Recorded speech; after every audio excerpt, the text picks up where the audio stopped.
Takže čau lidi, já vás vítám u nového videa na tomto kanále a dneska tady mám video, kdy si ukážeme moje kolonie. Celkem jsem tam přidal možná 3 nové královny, 4 možná. Řekl bych, že do tohoto roku jsme šlápli celkem dobře, hodně se nám zadařilo. Tak bychom se mohli teda kouknout, jak teda moje kolonie zatím vypadají. Tak prvně tady mám teda ještě královnu Lasius Fuliginosus.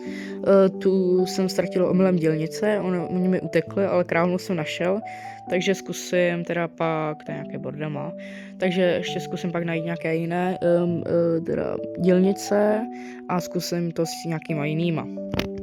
Tak, tady můžeme vidět teda královnu mravence dřevokaze. Měla pár vajíček, ty má stále a myslím, že nakladla i nové. Koukejte na ní. Super královna.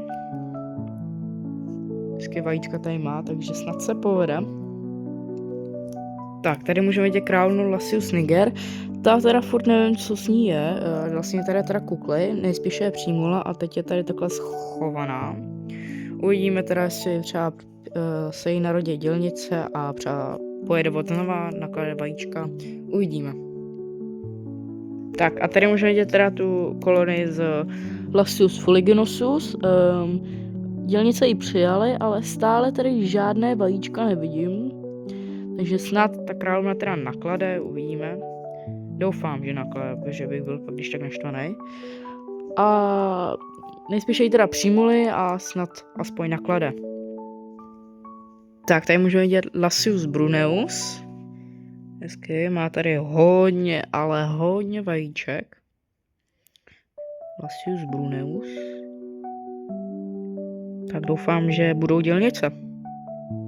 Tak a tady je druhá Lasius Bruneus, to má taky hezky kupu vajíček. Hezký. Tak tady můžeme vidět teda mravence Rufibarbis. Nevím proč, zase neklade. Měla vajíčka, ale zase je nemá, takže nejspíše zase sežrala. Nejspíše jí budu muset dávat asi víc najíst. Tohle to jsou vajíčka, ne, to je larva. To jsou larvy? To jsou asi vajíčka nebo larvy. Dobrý. Já právě myslel, že to je jenom nějaký bordel a to jsou asi spíše 2 vajíčka. Já totiž myslel, že to je nějaký bordel, jsou to teda larvy nebo vajíčka, spíš ty larvy. Jo. Takže budu jí třeba zkusit překrmovat více a uvidíme, jestli se teda opět probudí. Tak tady můžeme vidět Temnotorax. Mají tam hodně plodů. Už bych řekl, že mají i jakoby kukly.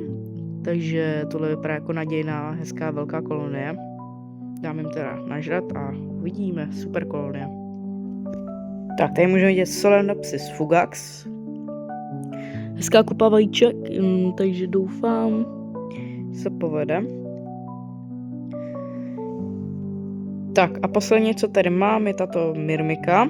Koukejme, že už má hezky dokonce dělnici, už bude mít za chvilku, plus nějaké vajíčka na tom, ano, jsou to vajíčka. Takže brzo už bude mít první dělnici, to je, myslím, že teda z Brood Boostu. Takže uvidíme, že se snad povede. No a jsme na konci videa, doufám, že se vám dnešní video líbilo, tak zanechte like a odběr a vidíme se u dalších videí. Naschledanou.